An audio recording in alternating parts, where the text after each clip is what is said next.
April 19th, 2019. This is Nerd Bourbon episode 98. I'm Seth Sturgill. And I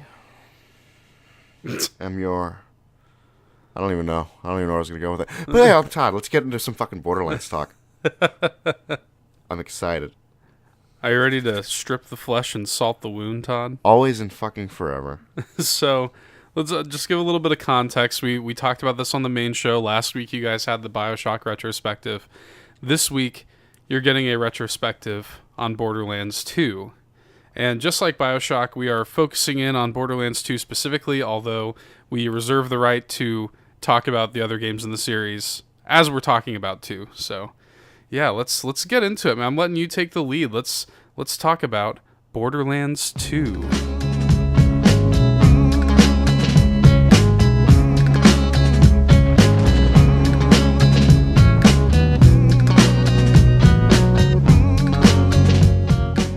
Where to begin with Borderlands 2?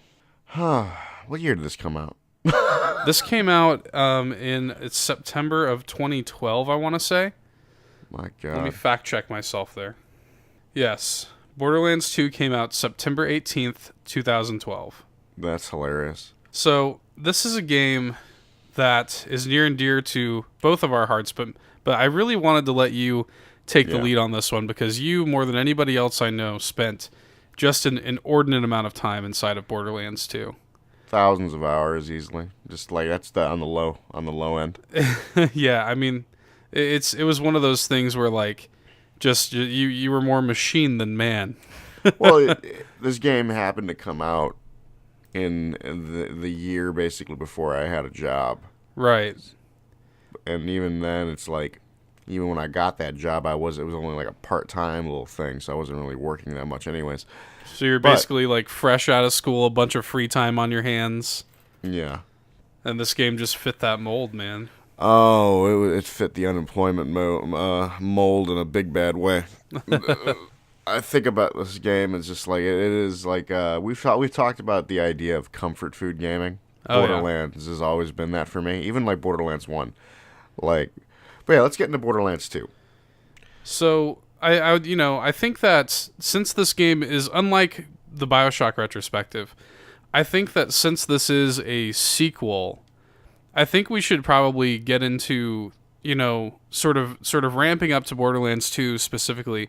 How did you get into the Borderlands series? That's funny. I think I was like always somewhat interested in it. I think it was mainly because of you though. Yeah, that's probably true. I definitely, I was like, whenever I really enjoy a game, and this is something we talked about on the BioShock episode too, I'm just evangelical about it. Yeah. I think with this though, I had more of an interest than I did with BioShock. It was more your cup of tea. Yeah, it was back in the era of like I only played like shooters. Right. That was basically exclusively what you played back then. Oh, what a dark time it was. I really, so I'll never forget. I mean, I followed Borderlands and, the even going back to the first one, like in Game Informer and stuff, when they were first talking about the first Borderlands. I mean, this is back in like 2007 or something like that when they were first talking about it. And the game was so different than what it ended up becoming. I was already interested. Originally the game wasn't even cel-shaded. No, not at all. Not at all. It was going to be way more serious. Like kind of a more dark, gritty, post-apocalyptic kind of thing. And if I'm not mistaken, maybe I'm misremembering this story, but I think, because I've attended a couple of Gearbox panels and listened to a few talks to the amusement of Randy Pitchford. And but I believe the cel shading thing was actually kind of an accident. Like, I think they actually I feel like I've heard that before. Yeah, I think they actually kind of stumbled upon the cel shading thing kind of late into development, within the last like year of development. And once they sort of flipped that switch in their mind, they realized what Borderlands was. And like Borderlands 1, as much as we both love it, it basically set the stage for what Borderlands 2 would become. And, yes. And I'll never forget the ramp up. Like Borderlands 1, like my friend Cody and I, we bought Borderlands 1 on release day. thinking it was going to be a big deal. You know, we showed up as No. soon as GameStop opened, you know, and like, oh yeah, man, like I was working there at the time. It's like, oh yeah, man, how many copies has this bad boy sold today? None. You guys are the first ones. Yeah, it's funny. It's a big deal for those hardcore motherfuckers. But Well, it was a sleeper hit, right? yeah, You know, Borderlands 1 was a total sleeper hit, and then again, it laid that groundwork, and then so now when we come to Borderlands 2, I mean, I think you and I have long said that like Borderlands 2 is just everything about Borderlands 1 just amped up to 11. I said this. Like, I'm not gonna say majority. It is a minority of people that still probably think that Borderlands 1 is better. There are things It's not. about Borderlands There are 1. things about Borderlands 1 that can be considered better than Borderlands 2, but just pure, just just looking at like what the games do, Borderlands 2 is easily the better game, and I'm probably gonna feel the same way when Borderlands 3 comes out. Right. But I mean, 'cause I think before we even started recording this, you said, "Oh, the music in Borderlands 1's better." I actually agree with that. Yeah. But just on the pure, just farming experience, which is like honestly the main reason I think I love Borderlands. I was as going a to whole. ask you that. Like, So what do you is that what you think the main draw is for you? for me personally, I love farming. Like that's like just how it is for me. I've always loved it. Right. I mean, it's definitely taken a back seat of what I do like nowadays, but I still I still like enjoy like there's always a reason you're farming, like they have a higher chance to drop like a certain legendary or whatever. Right, right. That shit, I'm gonna be there day one. I love that shit. Like when a legendary drops, I'm just like I get a little hard. So it's for you it's like the high of the rare drop. Oh yeah, I love It's it. the loot. Yeah, It's the loot idea that really draws. and you then to it. and then that's the thing. Like you get into backtracking to one of the things the game does is there's different variations of like every single legendary or every single weapon because of the way the game handles the way the guns are made, like the 16 bajillion gun, Right. like that little catchphrase of theirs. The way it works, I've said it like in multiple episodes, I think at this point, is there's different parts, every like manufacturer parts, like technically, Right. and each of those parts, will like change some of the stats on the weapon, like the reload speed, the a bunch of bullshit, and you end up getting a bunch of different variations of like legendaries because of that. Like you want to go for that god roll of Right. like a certain weapon. Like you'll run into one of my favorite legendaries in the game is the Unkempt Herald. Fucking little Dirty Harry reference. That's something we'll talk about later. How many references there are. Oh yeah, it's references. It's fucking reference the game. Yeah. Meme lands. You end up getting into the you want to get that god roll, so you'll sit there and farm, and the god roll is the double Unkempt Herald. Right. Right. Like that's the version you will always want. Like I don't give a shit who you are. Like you honestly, the binary in general is just a really good roll on anything. Like that's just a solid ass like god roll for the most part. But I want to backtrack to like just starting that game. Is you get like the same like you get that like little initial cutscene like you do like with Borderlands 1. You kind of see like all the new Vault Hunters and whatnot. That's something that Borderlands has always excelled. Like the Yes. montages, the songs, Yes, like even that, and like even Tales shit. yeah. Every single song that has ever been used in Borderlands is like on my playlist. Yeah. Always good shit. And it does a good job of like kind of showing what certain what some of these characters are going to be about in a way, with the initial cutscene kind of giving you a feel for like what you might want to fuck with, Yeah. Yeah. But not only that, the initial cutscene, one thing that really differentiates Borderlands 2 from the first one and even really pre-sequel is that from a writing perspective, Borderlands 2 is a villain-centric story. Yes. So, and that's definitely going to be something we're going to have to touch on. Oh, that's something we're going to get into. I have a lot to say about our good old boy, Handsome Jack. Yeah, and I think that's something that that intro cutscene is it beautifully illustrates all of the Vault Hunters and sort of their whole vibe and their whole shit, but then it also illustrates the kind of person that Handsome Jack is just right off the bat, you know? So I really appreciate that just right from the get-go. You know? Yeah, so right from the get-go, I do want to talk about I'm going to talk about the base Vault Hunters, then I'll move on to the DLC Vault Hunters. Right. So the standard 4, you have Salvador as the Gunzerker, which was your go-to guy. Yeah, definitely in vanilla, yeah. Then vanilla, for me, I actually started playing the game as Zero. Right. Still really, really love Zero. That was, again, it's like still around the times I was still really into like those like kind of stealthy, not like super beefy characters. So like I was all about Zero. Zero's a lot of fucking fun once you get to like endgame. What's funny is you and I sort of switched roles a little bit in that. Yeah. Because I was definitely for a little while there doing the tanky thing, and now I'm more so the damage kind of. Yeah, I live and breed. I mean, I live and breathe tank. Yeah. But yeah, and then you have the siren of the game. Lord knows there always has to be a siren. Of course. And this is actually where you get a little more deeper into the lore with the sirens.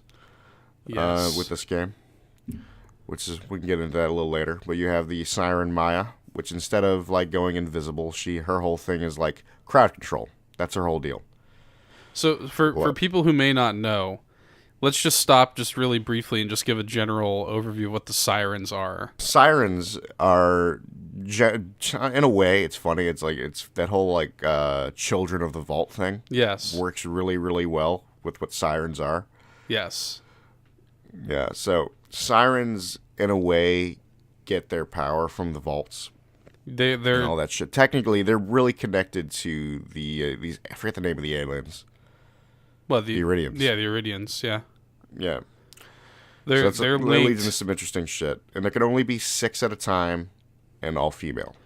Yeah, they're linked intrinsically with the vault, with the vaults and the Iridians. So you'll have like they have their blue tattoos that that glow when they actually use their shit, and leads into some interesting stuff. Like it's like you're gonna get like some magic user basically in this game. It grants them powers that are not otherwise seen in this universe. Yes. This is not the kind of like fantasy kind of game where just everybody's using magic. It really, for the most part, I mean, yeah, there's a lot of like crazy explosions and silly stuff happening. Other than that, it's like pretty, I wouldn't say grounded, but you'd get what I mean when I say that. But you're not slinging magic everywhere except for the sirens. So the sirens definitely mix shit up. Yeah.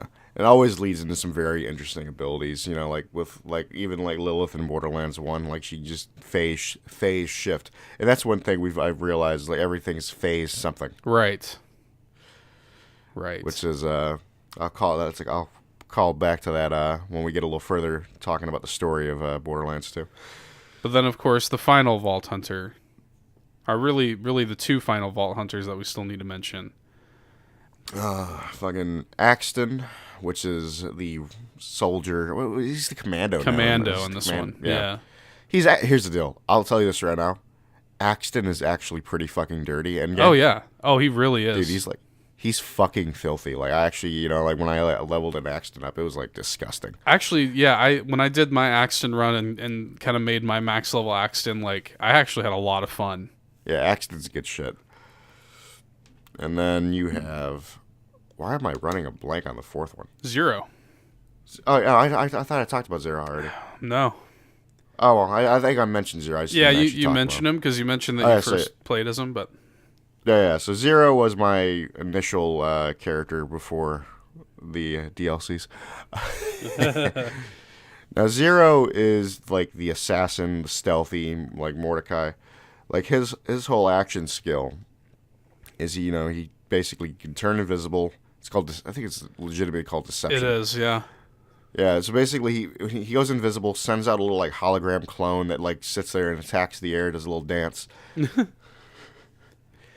And that's the whole thing. Like you basically end up doing you basically play off into doing a bunch of like melee damage, backstab damage, There's like legitimately a skill tree based off that. He's a robotic assassin that wields a katana and speaks in haiku. Is he robotic though? Well, I think that's sort of the when you listen to some of his backstory shit. Yeah. Yeah. Yeah, he speaks in haiku, and I love it. I love it too. I love that shit. Like, I absolutely love it. That's actually something funny. Is like I need to bring up the action skills. Yes. We backtrack. So with Salvador, the Gunzerker, his whole thing is his action skills. He dual wields guns, and he is the beefier character. He ends up like he has a lot of like regenerating health abilities, especially in his tank. Like, well, if you can do like one like ability that just like regenerates all your health, like you flip a motherfucker off. I think. Well, yeah. So like already when you Gunzerk, you are fully healed, just instantly, and then you have an ability where you can get another full heal. And like it just some of the shit you can do as a Gunzerker is ridiculous, man. Yeah, it's dumb shit. Like Salvador, I know for a fact is considered probably one of the better characters to use. Yeah, I had so much fun. He was my main in Borderlands 2, and I just had a blast playing as Salvador. Yeah. So you get into, and then you get into again Maya. Her whole thing is crowd control, which I brought up. It's like phase lock. You basically do that, sucks people in like a black hole. Right. Then you can like concentrate fire on them. Ends up doing like damage over time stuff. Like if you go down a certain tree, I think it's the Cataclysm tree. Mm-hmm. Damn, the fact that I still remember that's sad. Well, think of how many hours you put into that game. And then you end up getting into Axton. His thing is it's pretty similar to what Roland did. You know, he drops the turret basically that can do a couple things. But his turret's got a lot more utility than Roland's ever No, did. it definitely has a lot more going for it. Yeah. Like I love the fact that you can actually like. It ends up getting like I think it gets one ability where it gets like a longbow, so you can actually like fucking send that shit like really far. Yes. Gets the longbow. You can put that shit on walls. Love that. It's like a lot of cool shit you can do as Axton. And then we get into the DLC characters. I want to bring up is you have my true main, which is Gage. Yes. I stole her from you. I know this. You took her from me. Sorry, but Gage is still to this day like my favorite character to play. It's funny as I'm pretty sure I don't do it in the way that most people play Gage because everybody really likes to go the Anarchy route with her. Right. Which is the Anarchy stat is basically like you are less accurate but you do more damage. That's legitimately what it ends up doing. I mean that probably is the way to like maximize her damage, but still. And that's why I usually put at least 1 point into it, just to like get a little bit of a bonus from it.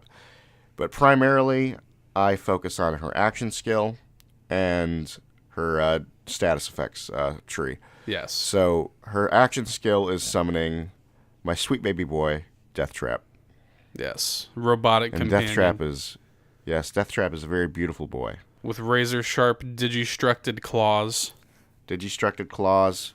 The explosive clap is my favorite move in that fucking game. The clap of his ass. No, it's dummy thick. Now, you end up getting in, she's the only thing, like, she has a lot of cool shit going for her. Like, really fun character to play. Really good voice lines for the most part. And then you have, one of my only issues with her is, holy shit, don't get caught into a status fight. Oh, Lord, it's bad. It's actually funny. It's actually funny because we said earlier, as we said just a minute ago, you took her from me. So when they first announced Gage, I like playing as female characters typically in games, and when they first announced her, I was like they showed her off in a gameplay trailer. I was like, oh yeah, dude, like that's totally. I think I found a new main. I love her design. I love her story. I love her action skill. And you're kind of like, yeah, I might check her out. Blah blah blah.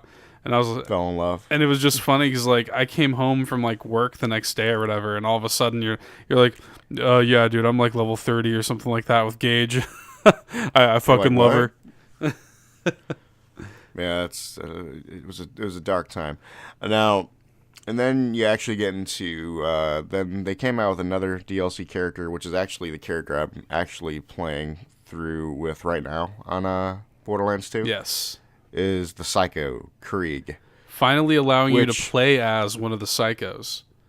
Yes. and he's actually a very interesting character because he has a lot of high risk, high reward aspects, a lot of like suicidal sort of things. He's so much fun. It's like he takes a lot to learn, but like if you play him well, he's fucking dirty. Yes. Like no other character in this game can rock a fucking mob of enemies like Krieg. Right. No, I'm just like dead ass. Like I'm running around just using the buzzsaw like rampage, which is his action skill. You just start screaming and just going ape shit. Well, and it's funny because they really brilliantly found a way to make the behavioral patterns of a psycho make sense gameplay wise. It's even really interesting the way they handled him is like he technically has like his two personalities. Right. There is the dominant like psycho personality that like basically like it seems like he was experimented on and whatnot. Right. And then you run into his like he has his actual like personality, like his like inner self, that has like an inner monologue with himself occasionally, like trying to like stop the psycho from running free, basically. Right. Krieg is actually a very interesting character. Still my headcanon that he's Tiny Tina's dad. I know it was confirmed that he's not. Yeah. Still my headcanon. That kind of bummed me out when they like deconfirmed that. Still my headcanon. I don't care. He's a very fun character. Plays off a bunch of like I can speak probably more on him right now because it's like fresh in my mind. Right. But like Krieg is a very interesting character. Like this is something that works out for the most part. There's usually 3 trees to go down with each of the actions, with each of the characters. One is almost always focused on the action skill, right, boosting that. The other one usually plays off like gun damage, and the other one usually plays off status. Right. That is essentially like that's the general bullshit. So like Krieg's, like just for example, is you have the mania tree, which plays off that shit, ends with a capstone of making you an ultimate badass psycho, doing even more damage. Love it. It's great. And like I'm basically as Krieg like almost always like ulting because like I'm constantly just constantly. I have my cooldowns. Yeah. Like bam, bam, just like ulting. And then you have the other tree, which I'm going down, Bloodlust, which is basically plays off this whole Bloodlust stack that like boosts shit. So like he really, like, it's funny is like he is based off a bandit enemy type. He works really, really well with bandit weapons. Right. Because Bloodlust plays off of one of the main skills I have is it boosts the magazine size. So you have a dumbass like bandit weapon. You have like 5. I'll end up having like 300-400 shots just in one clip, just spraying motherfuckers. God bless. Oh, it's great. Like I love that shit. And then there's the status tree that I don't really fuck with. But let's get into that's the Vault Hunters and whatnot. Let's get into the actual story. Like talk about we'll end up talking about Handsome Jack and whatnot. Yeah. So like I said, this is definitely like unlike Borderlands 1, which a lot of people would I think correctly sort of dog Borderlands 1 for being light on the story. It's not. It's very much like it's not heavy on the story, and it's very much just a kind of looter shooter to the point, like the original looter shooter. Yes. To the point where you honestly, it's really side quest heavy. There is a story there, but it's like, hey, stop this fucker from it's like opening the vault basically. It's essentially the story of Borderlands 1 is essentially just enough to propel you through. Where Borderlands 2, they really double down on the story and they really double down on the humor because those are the things that people resonated with. Yeah.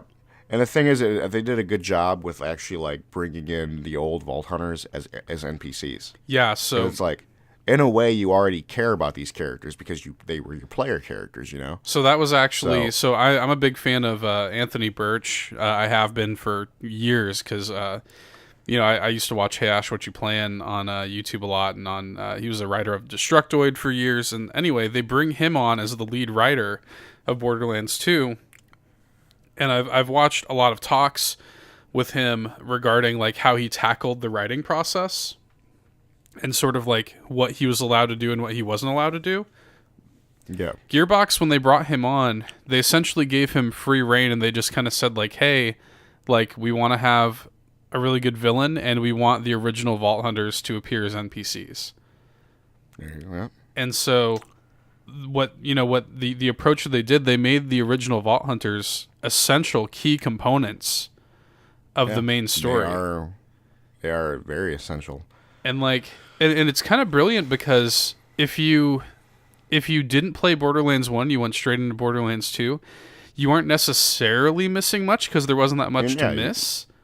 Yeah, you're not essentially missing out. And even like later on in the game give you a false rundown of like the initial story. Yes. But in Hyperion, But if you did play Borderlands 1, like you said, and if you were one of those diehard fans of Borderlands 1 that spent hundreds of hours with these characters, you do feel that attachment. Oh, and you get hurt because of it. Yeah, so full spoiler, this game is super old. Go play it.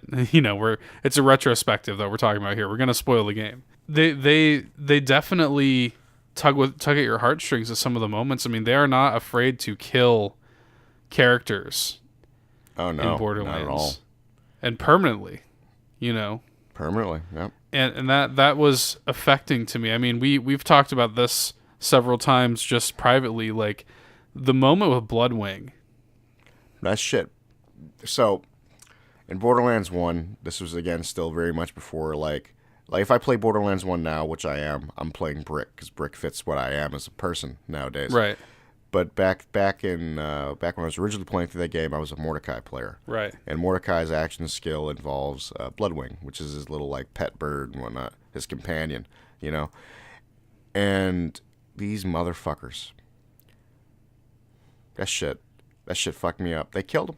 Yeah. So the reason they went for Bloodwing specifically is because it was just statistically Mordecai he's not anymore. Yep. But statistically, Mordecai was the most popular character that people played as in Borderlands 1. So you have that kind of baked-in attachment to Bloodwing. And what ends up happening, and I think this will be a good opportunity to lead into talking about Handsome Jack. Handsome Jack ends up capturing Bloodwing during the events of Borderlands 2 and uses Slag to mutate her. And it causes her to like kind of grow huge and causes her to shift between little intermission, Slag being run off basically from the vault. Yes, and it causes her to sort of like switch between all the different elemental effects. Yes, and very much plays off of the dialogue in this fight. Is like you're just always like Handsome Jack is really well written, very well done. And he's just sitting there treading the line, talking about another element status. You're in your mind, you're like, what the fuck is he talking about? Yes. And at the very end, he's just like, explosive, and Bloodwing's head gets blown off.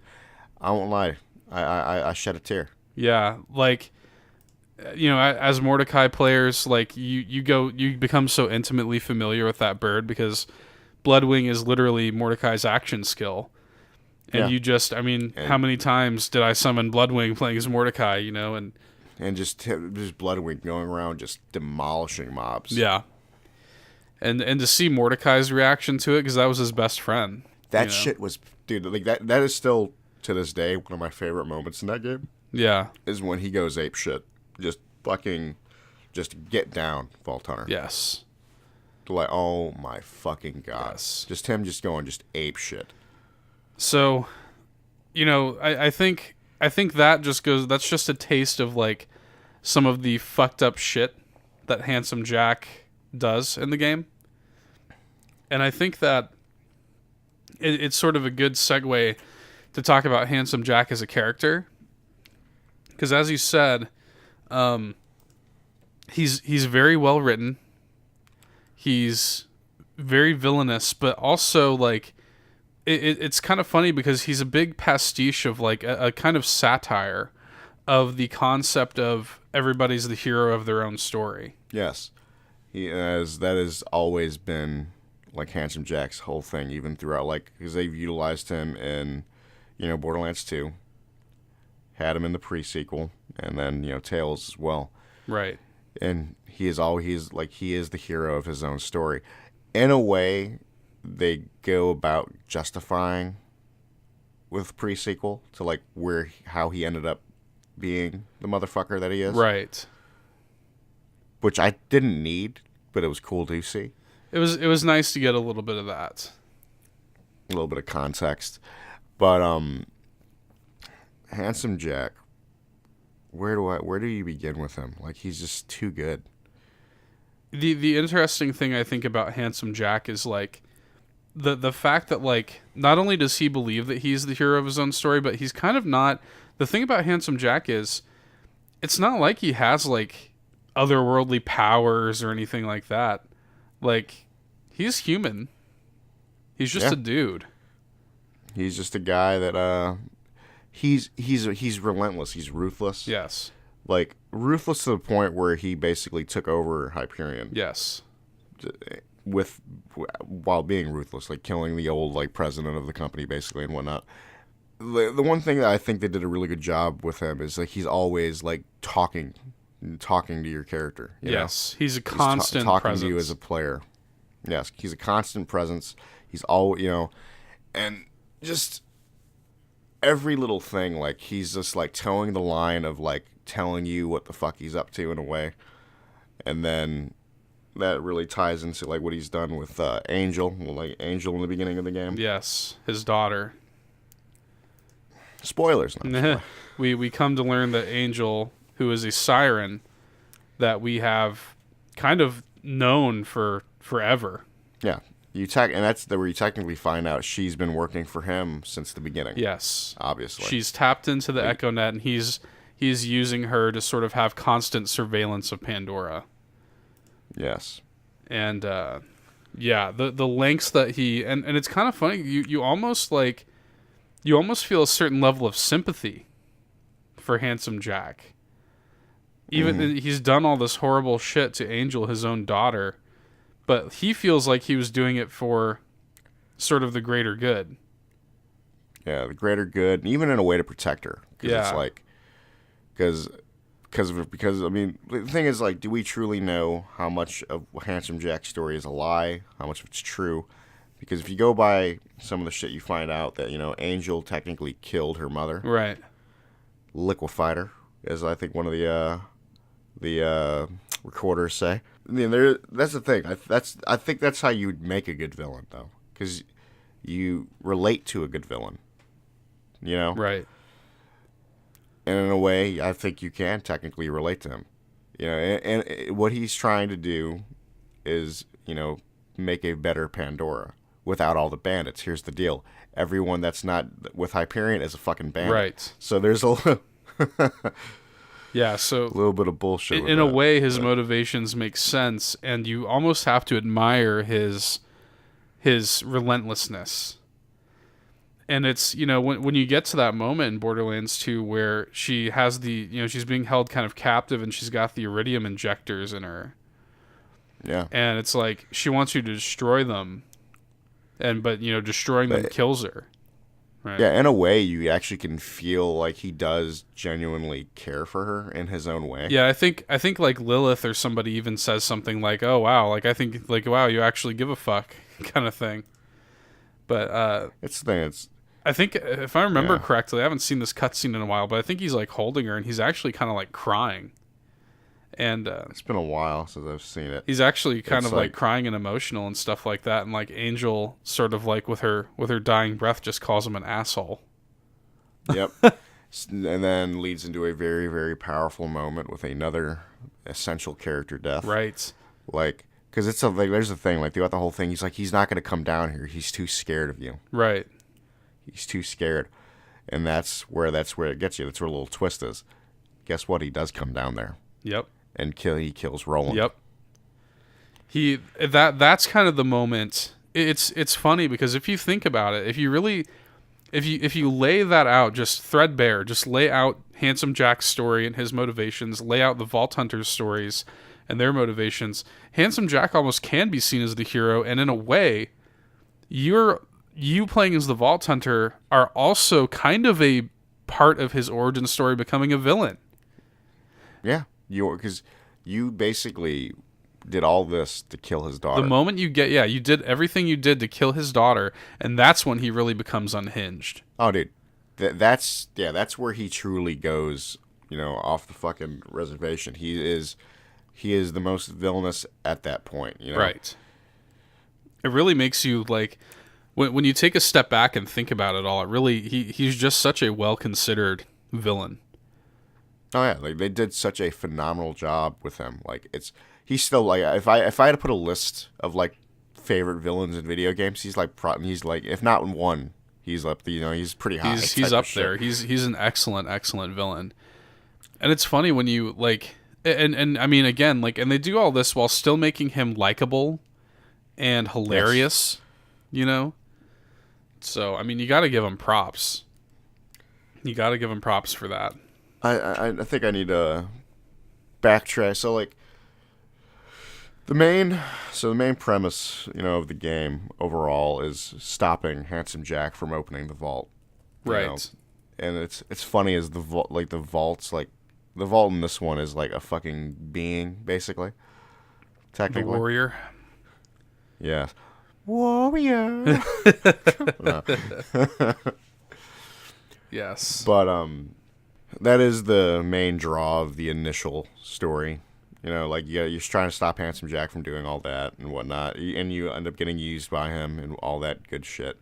And then you end up like going through the story, meeting all the new characters like Tiny Tina, which we need to talk about. Tiny Tina. we gotta stop and talk about. So Tiny Tina is in the same vein of character as Claptrap. You either love her or you hate her. Right. Like it's the thing. I love Tiny Tina and I love Claptrap. Like I don't give a shit. Like I really enjoy them. I always have. Always will. The thing about Tiny Tina, I mean, yeah, she's sort of like annoying and maybe you cringe at the humor or whatever. But like the nice thing about Borderlands and really Borderlands 2 is where all this kind of started. Is like, yeah, you can joke about it, call it meme lands, call it cringy or whatever, but just underneath the surface there's so much to her character. There's actually like depth. To her character. Yeah, the depth there is like like she's an orphan, Right. She's an orphan, and then you can see that pain in the cordially invited, like the Tea Party quest. Her parents were sold out by Fleshstick to Hyperion. They became test subjects for Handsome Jack's slag experiments. Yes. And it's just you can see that behind all that humor, behind all that like shit, it's just a hurt, scared little girl type of shit. You know what I mean? Right. And she's sort of raised after all that by Roland. Yep. And then we deal with after, as we said earlier, once Roland dies, we deal with the emotional fallout of Tiny Tina basically losing her father twice. Yes, and one of the best DLCs that I've ever played. We're gonna have to devote a section of this. This may be a long episode. This is gonna be a long one, dude. Here's the thing. I could talk about Borderlands 2 for like just a minute, just hopping around talking about certain things. We're definitely gonna have to dedicate some time to talk about all the DLCs, though. Oh, there will be a DLC section. Yes. And I'll say this right now. The main one we will be talking about is Tiny Tina's D&D, basically. You mean B&B? Ooh, no. Bunkers and badasses. But yeah. So, what we just talked. I want to talk about. We talked a little bit about Handsome Jack. I want to talk a little bit about some of the guns, man. Okay. The guns. I want to talk about the guns. Some excellent legendary weapons. See, this is when they actually start getting a little more stupid with the legendary weapons. Yes. Versus like what Borderlands 1 did. Now, Lord, there's a sniper that fucking shoots like a pitchfork. I think it's legitimately called the pitchfork. Ah, the social bitch. You still hate me for that. Todd was so bad playing. He was so obsessed with this game that he actually, you could just be using a gun, and just by looking at, not even really looking at the gun's model, just by the firing of the gun, he could tell what you were using. Yeah, it was bad. I'm not that bad anymore. I'm using a gun one time, and Todd's just like, the social bitch. And I'm like, Jesus. Yeah. So, yeah. you run into like there's so many interesting like different little weapons that you can get. Like obviously there is like the good old classic like the infinite ammo like pistol that actually shoots at an infinity sign, a figure eight. Yes. Love it. That's like a staple in my arsenal. I love that Oh, gun. dude, I at one point I had a infinity of like every element type. Yes, same. Yeah.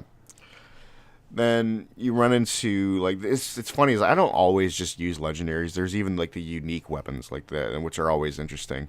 Like shit, my favorite unique weapon of all time is the Twister. Right. Like that is one of the like 2 or 3 Jacob's elemental weapons.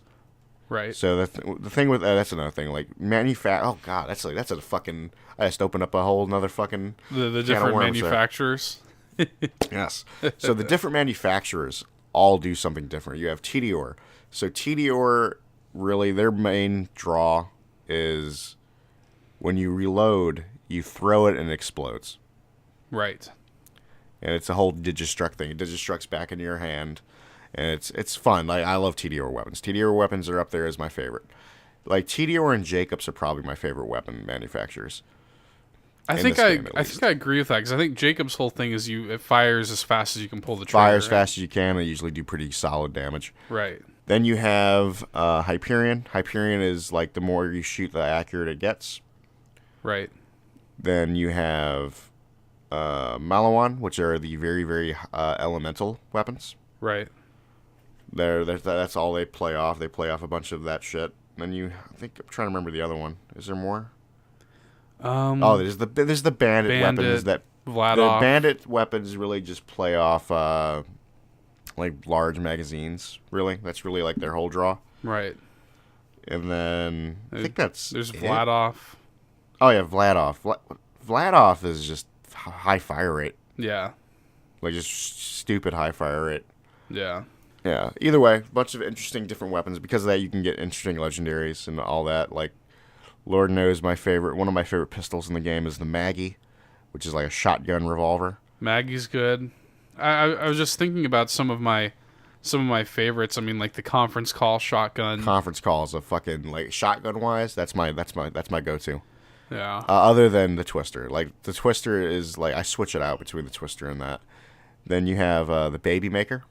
Yeah, that was a good one. That's a good one. That's a good SMG right there. We already talked about the Unkempt Herald. Oh, of course. I brought that shit up early. Come on. You know what? Probably one of my favorites also is probably the Pimpernel. Oh yeah. That was a good one. Yeah, that's it's funny. That's actually a really solid weapon, just in general, just because it's like you don't really have to be accurate with it. You just hit them in the body and it just fucks them up. Yeah, like I've always enjoyed sniping in these games. So yeah, it's funny as I'm playing as Krieg right now. I don't find myself sniping as much as I could. Yeah.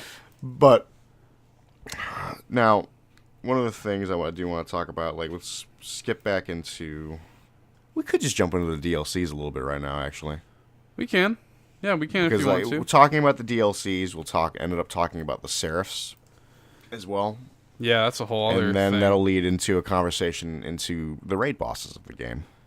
Yeah, let's do it. Which are all good. You know what, though? Actually, but before we get into the DLC, sticking on vanilla just for a couple more seconds, what are some of your favorite locations in the vanilla game?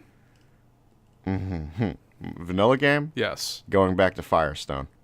Oh, that was so good. That's Dude, such a good moment. That shit fucked me up. I was like, and it's just a fucking just wasteland, basically. It's like, it's more of a wasteland than it already is, you know what I mean? Like, it's just like, there's something just dark and gritty to it because it's like, it has like all the runoff from like the slag experiments and shit. It's there, but it's a shell. Is it wrong that my favorite location is probably Caustic Caverns? No, dude, no, not at all. Caustic Caverns is fucking like it's beautiful in a way. I love the way it looks.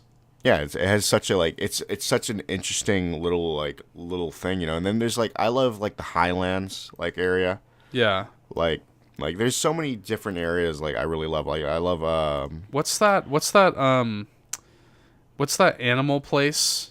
The wildlife preservation area. Yes. Yeah, that right there is one of my favorite areas because it's it's a wildlife preservation. It shit looks cool, and like that's the whole thing. You end up like going into like different like sections of it, and you fight different animals and shit, different of the creatures.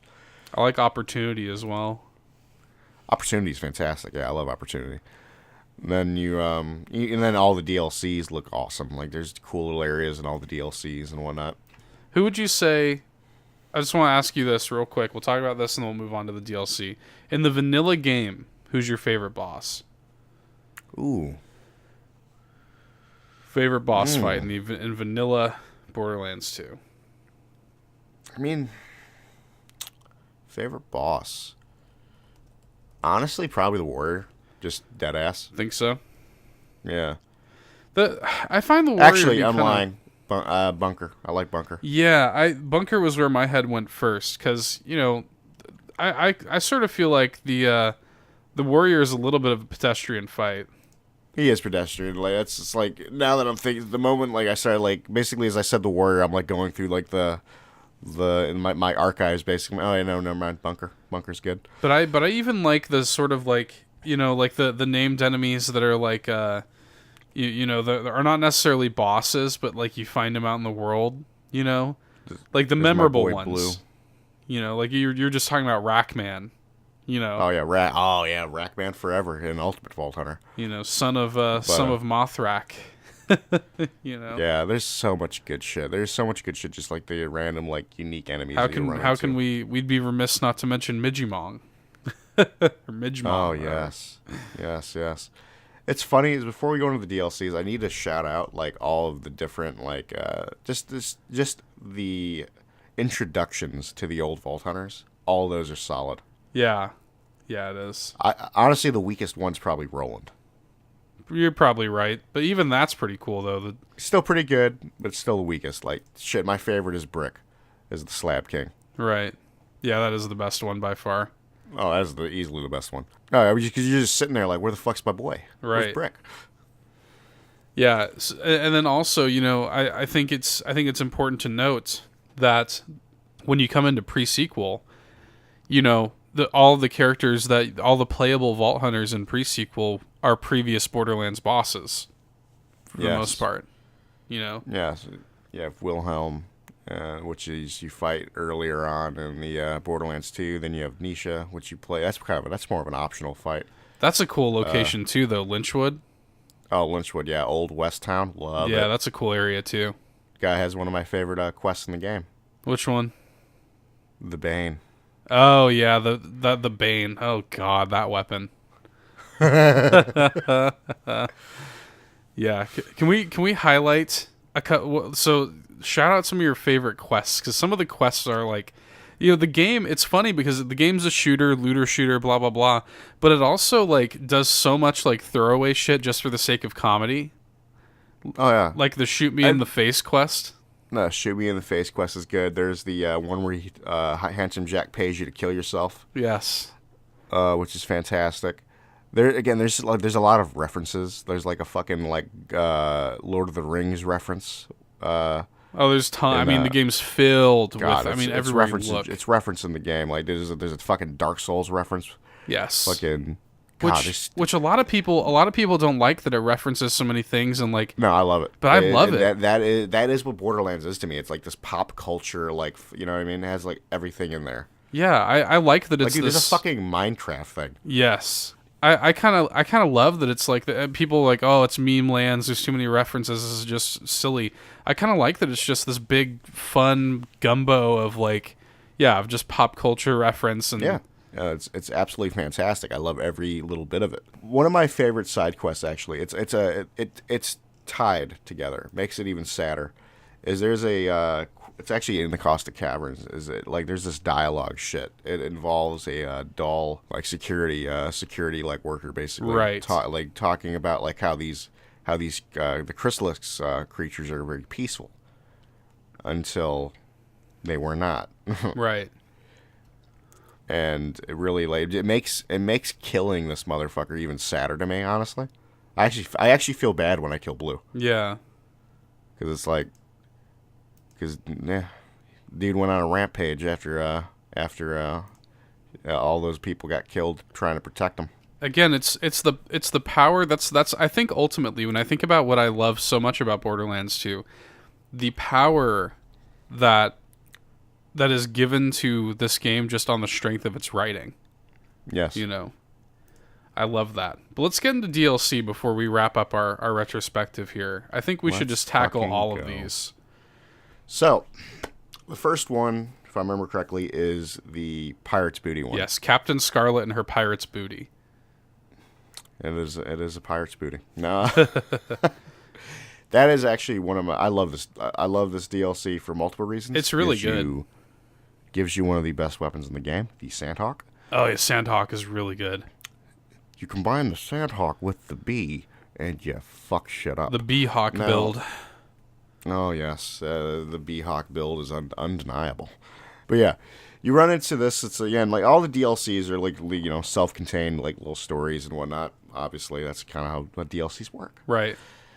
But Pirate's Booty is you're going after, like, basically, you're basically going after a pirate's treasure. It's very on the nose that it's a pirate-based DLC. Right. It's very straightforward. And this is a loot game, so Lord knows you're like, hey, let's go get some loot. Let's go get some treasure. What I like about it is that, like, it's all sort of like kind of desert environments for the most part. Yeah, it's very desert, like kind of like an oasis sort of thing going on. Yeah. In certain parts. Like there's a lot of just like really cool shots in that game, and then they bring in the unique weapons from that whole thing. Or unique items in general are these cursed items, right? And which I actually use. So there's the rapier. It's this assault rifle that you do 200% melee damage, but you also take more melee damage. You know, everything has a downside with the cursed items. Perfectly balanced as all things should be. Exactly. Like it's a lot of cool shit.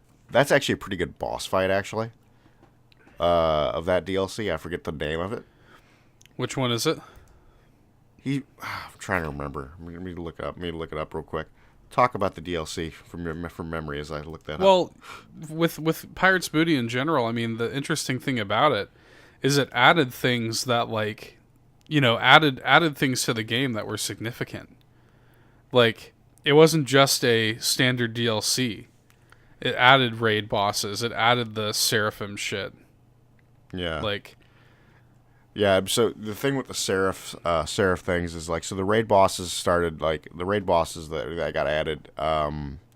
You end up having to get the Seraph crystals. Having the Seraph crystals gives you Seraph weapons, which are, in a way, very similar to some of the legendaries in the game, but they do their own things. Right. But like that's interesting because like it's sort of like introducing a new thing like that is kind of like okay, cool, that's DLC. You know what I mean? Oh, it's dead ass the Leviathan. It was a Leviathan. Yeah. Okay. Yeah, and I like Captain Scarlet's character. You know, she was cool. Yeah. Here's the thing. It's funny is like her character again. It's like she's like, you shouldn't trust me.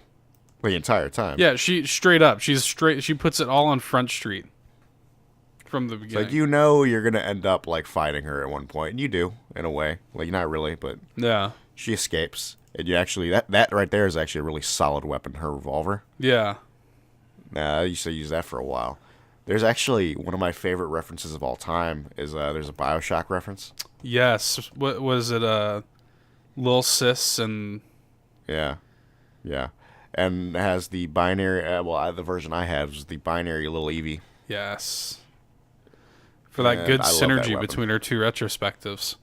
I know, right? Yes. Really, like, one of my favorite locations in that area is the Magnus Lighthouse because it's fucking beautiful. Yeah, that's the one that had that like kind of like underwater grotto thing, wasn't it? Yes. Yeah, and it actually has one of my. I really enjoy the character. I cannot remember his name, but he's kind of like the go-to NPC in that DLC. Yeah. You know who I'm talking about. I know who you're talking about, yeah. But it's like, oh, all this water under Oasis. Oh. It's so pretty, though. It's gorgeous. Yeah, absolutely gorgeous. It just goes to show, like, when you have that cel-shaded art style, especially juxtaposed to how most of the game is kind of brown, you know? Yep. When there is color, it's it gorgeous. It's absolutely gorgeous. Yeah. But then, yeah, we got 3 more DLCs to talk about, Todd. But we got to talk about the raid boss. We got to talk about Hyperion. Oh, that's true, too, though. Because some of the raid bosses get a little ridiculous. Oh, dude, some of them are. So we'll end it with the raid bosses. We'll skip ahead and get through the DLCs. Then we'll talk about the raid bosses as a whole. Okay. So yeah, the second DLC pack that came out for Borderlands 2 was Mr. Torg's Campaign of Carnage. Oh yeah, that was another manufacturer I forgot. Oh yeah. So the Torg manufacturer is Explosion. I was about to say, I've got just one word for you. Explosion. So Torg is up there as one of my favorite characters. I love this son of a bitch. He's hilarious. Dude, it's too good. He is this macho man sort of thing. He has it's just fucking sunglasses. Like, dude, I think the motherfucker deadass has almost a mullet type of shit going on. He basically has a mullet. Yeah, he's just amped up to 11 constantly. Yes. Like, it's funny is this DLC isn't anything crazy, but it's just a lot of fun because of Torg. Yeah, it's just where you go to get that good Torg dialogue. Yeah, and then you end up with even the final boss is the final boss is hilarious if you think about it. It's like a fucking mechanized T-Rex. Yes. Which is awesome. Torg's entire all of his dialogue is in capitalization, I'll say that. Yes, because he's always yelling. Always yelling. Always just macho screaming. So good. He's basically Macho Man Randy Savage. But it's funny because sometimes he talks about things that are not appropriate for that sort of character. Yes. So good. So very good. But it was kind of one of those understated DLCs. It wasn't amazing, but it was. So it's funny is if I could do a graph of how the DLCs were, it's fucking Pirate's Booty is right there at right there in the middle. Drops a little bit with Torg, drops even more with the next one we're going to talk about, and then skyrockets with the last one. Right. So the weakest DLC is the third DLC. Yeah. And that is Hammerlock's hunt, basically. Yeah, Sir Hammerlock's big game hunt. Now, there is cool shit in this DLC involving some of the unique weapons that you can get, some of the unique items you can get. Well, and I gotta say, that DLC, this DLC, I remember. I have a thought in my mind. I remember it. It reminded me too much of Borderlands 1's fucking quests. Yeah, yeah. And all the fetch quest bullshit came right back. Yeah, there's a lot of fetch quests in this one. Too many. Many. And it does have a villain though, which is great. Yeah. Because the Professor Nakayama, and it's funny because he wants to clone Handsome Jack, and it's funny because you get a little bit of context for that in pre-sequel. It's funny as hell. We're the whole premise of it is we're not really going there to deal with this guy. We're going there because we're on this hunt with Hammerlock. Yeah, he's just kind of there. This whole hunt thing, and this guy's like, "You're not going to come deal with me," type of shit. Right, and it's funny because even when you finally do confront him, one of the greatest moments in all of Borderlands. I actually said this. I think I legitimately said this the moment I did this fight. It's this has made it all worth it.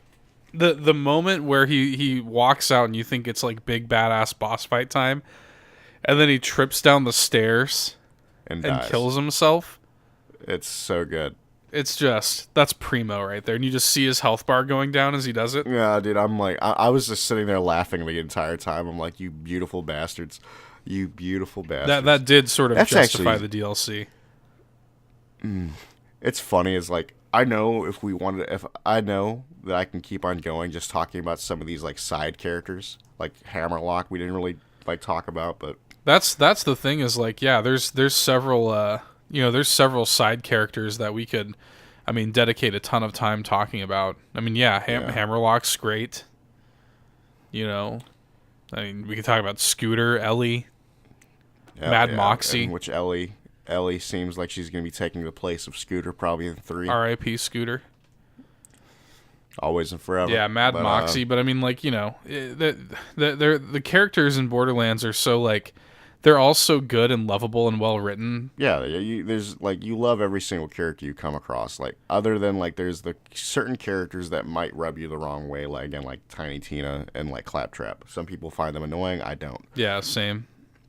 And then this is kind of where we're coming to the end, because this is the main DLC I do want to talk about. It is fucking Tiny Tina's. What is it legit called? Is it Tiny Tina's Bunkers and Badasses? No, it's called Tiny Tina's Assault on Dragon Keep. There you go. That's right. Yeah, but the premise is that it all takes place sort of inside of a game of D&D or Bunkers and Badasses. And now, what's interesting about this is the overarching story is really about Tiny Tina getting over Roland's death. Well, and it's funny because, like, as you know, it's a very fun, like, well-paced DLC where you're going through this adventure in the mind of Tiny Tina, but you come to realize that, like, that it's a coping mechanism for her dealing with the death of Roland, and moreover, the way that she isn't dealing with the death of Roland, and like it comes to a point where they have to like stop her. They're like, Tina, stop! Like, Roland's gone. Yeah, and like, because they keep on, because she brings Roland in as like an NPC character, like this heroic, just like figure, right? And there's just a lot of just really, really like feels. There's a lot of fan service with this DLC, and I think it's good shit. We'll get into some more. Especially since it was the last major like story. I mean, we had Headhunter packs. One of my favorite moments where you can really see like her pain is how she handled the Angel fight. Right. Where it's like she's this monster. She's the reason that Roland's dead and all that. Right. So that manifests itself in that way in her mind, And then like when it comes to that moment at the end where they're like Tina, like you have to move on, blah blah blah. And then she's sort of like, I know he's gone. Just let me. Like, can't I just escape, like, in my game kind of thing? Yeah. Like, yeah, I guess, it's your game. He can be alive in your game if you want, It's funny. It's like, even during that, like, that Angel fight, like, she's like this whole spider thing. Right. Like, even Lilith's like, it wasn't her fault, basically. Right. Yeah. And it's, and of course we get that, we get a couple of fantastic moments there at the end when the sort of, it comes to that crescendo moment of like you've got to move on, and like when they finally say, okay, no, like let's see how your story ends, and she brings in Bloodwing. That's, dude, I legitimately said, I remember this, like, I'm getting emotional right now. That shit, I did that I was like, fuck yes, like that was like, that shit was so good. She says something like, oh, like our heroes were down now, they needed a miracle, and luckily that's exactly what they got. And then Bloodwing comes in. It's like, oh, and fuck. And then ends up like landing on Roland and shit. So good. And then, of course, a character that was mentioned in name only several times throughout the vanilla game that we finally were graced. Right from the beginning. We were finally graced with actually being able to physically see Butt Stallion. Glorious Butt Stallion. The diamond pony. And when you realize you've been following her diamond shit throughout this entire DLC. Her diamond piles. So good. So very good. There's so many like different like moments I could talk about with this DLC, because it's just like there's so much good shit. Well, and then in this DLC. And then like at the end, like after the sort of game is over, and like it's sort of back in the real world, and they're all at like Roland's grave, and there's like a statue for Roland and a statue for Bloodwing and stuff, and she comes up and like hugs it, and yeah, it's very good, just a very really good heartwarming story, and like really ties in like so much of that DLC. It does a good job of like tying in like fantasy shit with like what Borderlands is. Yes. My God, there's the sword explosion weapon, which is like one of my favorite shotguns in the game. That's so good. There's the can we talk for a second about the wizard claptrap? Yes, we can. And one of my favorite actual side quests in the game. Shit was so good. It's like fucking like a reference to like was it Fantasia? Yes. He's sitting there with like. Like doing the Sorcerer's Apprentice shit. That's oh my so God. Good. It was so perfect. There's so much good shit in that DLC. Honestly, and that DLC is like that DLC is really all killer, no filler.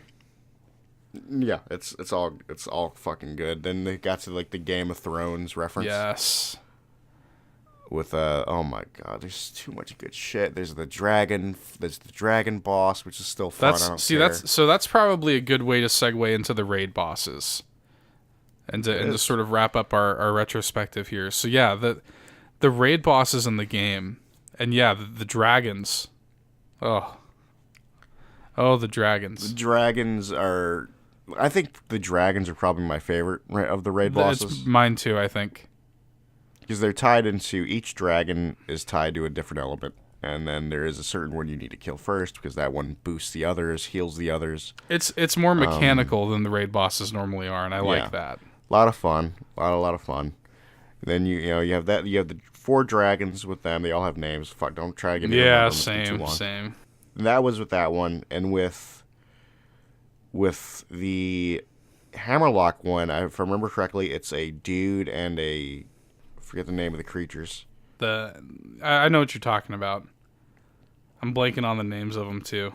Yeah, it's whatever. But either way, basically you can make that the easier Varkids, with the Trespasser. the Varkids, right? And it's not a Varkid. Which one are you talking about? Are you talking about one of the Invincibles? Wait up. Wait. We'll talk about before I remember. Oh that, no, let's you're talk right. about, It's not. You're talking about Vorsidius or whatever. Yes. What's that fucker's name? What's the name of those creatures? Yeah, it's not a Varkid. I don't remember the name of the creatures, but either way, there's the assholes that go invisible. Yes.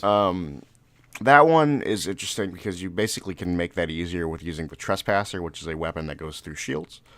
Either way, it's a pretty. It's still one of the. I think it's the weakest of the raid bosses. By the way, they're legit just called stalkers. Oh, really? That's lame. So they're legit just called stalkers. What the fuck was the one in Torgs? I dead ass don't remember the one in Torgs. So they all have. So for a lot of them, they had the Invincibles, or whatever. Yeah. Torgs was was Pete the Invincible, like Pyro Pete, basically. Oh yeah. I used to farm the shit out of him. Yeah, he was a little bit of a pain in the ass. I used to farm the shit out of him. Yeah, of course. We talked just a minute ago about Hyperius. We had. It's funny, as Hyperius, I think it's still to this day seen as one of the harder ones. Yeah. Because, like, Hyperius is annoying. Like, once you get the hang of his fight, he's really not that bad, but it's just like, that man has AoEs for days. Then you have, Pirate's Booty had 2. You had, so you had Hyperius and you had Master Gi. Master Gi, which was another Invincible. The annoying thing about him was the whole fucking area was, like, covered in fucking corrosive. That was really annoying. Yeah. Now, where this DLC, where this retrospective was going to end, I knew it. I was planning it. I need to talk about my baby boy. Terra motherfucking Morphus. How much time have we spent farming Terramorphous? Oh, Lord, shit. Me personally, too much. You? With me and you? I'm about to say, because I know you and I farm Terramorphous a lot. Yeah, Terramorphous is the vanilla raid boss, and still probably my favorite, just because I just love his introduction. Yeah, and I love it even more when you see some shit in pre-sequel. Yes, we're the ones who send his ass to Pandora, and it's good. I also just I enjoy fights like that where you have like the tentacles and shit like that, and you have to. It's very good. It's like the tentacles are needed because those are like the only ways you can get second wins if you do go down. And again, his introduction to where he just comes out of the ground, like you blow this horn, he just comes out. You're just like, oh shit. I like raid bosses like that where you have to sort of like summon them like that too. Yeah, it's so good.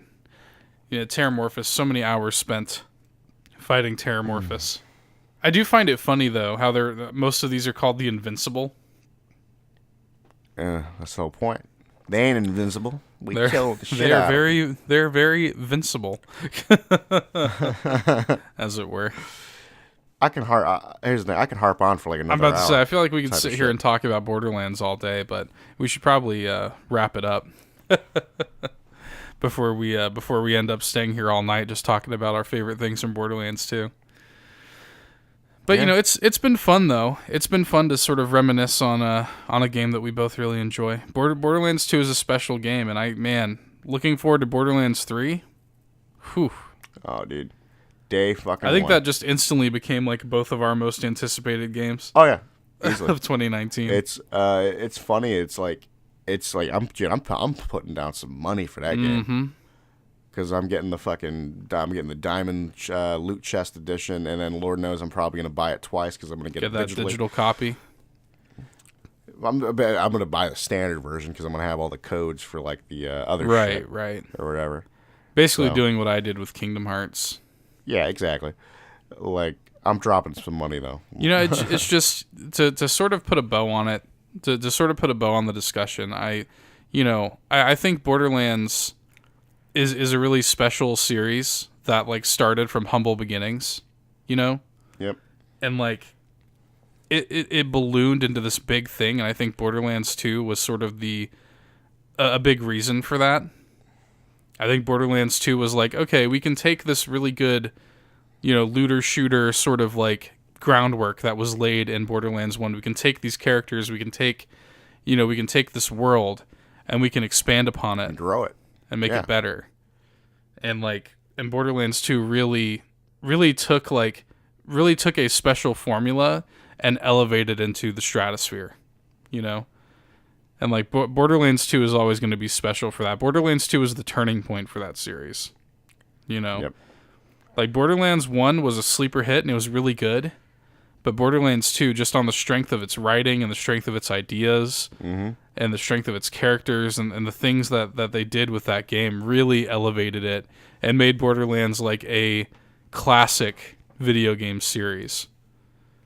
To the point where like you feel, being so invested in the Borderlands series. I mean, when they announced Borderlands 3, you're like borderline tears.